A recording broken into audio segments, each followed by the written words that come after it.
When we asked you what you wanted to talk about today, you said you wanted to talk about Mourinho's post-match comments. I just thought it was crazy because I watched the game and I just didn't see the same game that Jose watched. I thought Brighton bopped them off the pitch as they did at the Spurs Stadium a couple of months ago. They just couldn't get the win. And Tottenham never got a kick. They never got a kick in midfield. I thought Brighton's midfield outplayed them, outbossed them. At the back, they were solid. And Jose's come on national TV and said 2 different halves. Spurs, not so good first half. Second half, very good. Last half an hour, he's seen his men pushing for the win and blood, sweat and tears. And I'm thinking, that ain't the game that I watched. I thought Brighton were in cruise control. So wherever he's covering up for his players, as he likes to do, but it didn't wash on me. I'm not even sure Jose believed what he was saying. He likes a little trick or two, Jose, but I tell you what, they've got some big problems when a team like Brighton can outplay you and be so comfortable. Stevie, you did bring up the point, didn't they? When they were winning, you would say, well, what happens when they don't and they continue to play this sort of style? Players are not going to be on board for that long.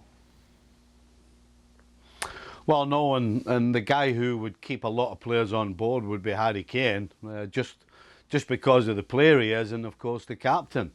As far as Mourinho's concerned, you know, the only thing I can come up with is that he's actually looked at the big picture. And the big picture is, whether we like it or not, or as bad as Tottenham seem to be right now, they're in the League Cup final, the Carabao Cup final, they're still in the FA Cup, and if they win the game in hand, they're only 3 points behind the top 4 spot. So I'm thinking he's sort of sat down and thought about this and thought, you know what, there's no point in me going out and battering these players. Number one, because we don't have our best player in Harry Kane, but is it going to do any good?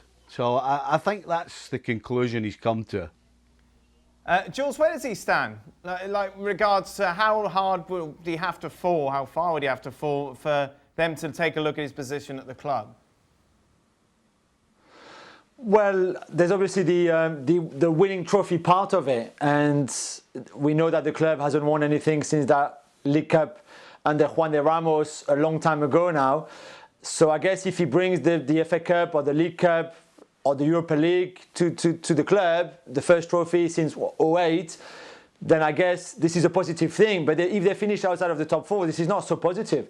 And I don't think that if they finish 6th or 7th, like last year, there's much improvement, even if they win a title. So I guess we will have to see the second part of the season. What I was most shocked about, I'm not too surprised by him trying to stay positive, because they need positivity right now. Harry Kane is injured. There was the clash with Aurier. We're not sure what happened with Sissoko, but it looked like once Sissoko had criticised Mourinho's tactic after the Fulham game, he disappeared completely from the team until Sunday. So there was a lot of negativity around that team, and maybe he just wanted to be, for once, a bit more positive. What I struggle to understand is, how did he think, as he tried to explain, that Gareth Bale would be a good replacement for Harry Kane, because he would play a bit like Harry Kane, try to connect with Son. This is not the kind of player that Gareth Bale is. I mean, push and Ndombele forwards and have him play as a number 10, and maybe the kind of passes that Kane gives to Son and Ndombele can. Gareth Bale certainly cannot do that job. So I don't know why he was trying to achieve by having Bergwijn and Bale just behind Son, but they were never going to be nowhere near the kind of players that Harry Kane is when he plays in that deeper number 10 role behind Son. Thanks so much for watching ESPN on YouTube. And for more sports highlights and analysis, be sure to download the ESPN app. And for premium content and live streaming, subscribe to ESPN Plus.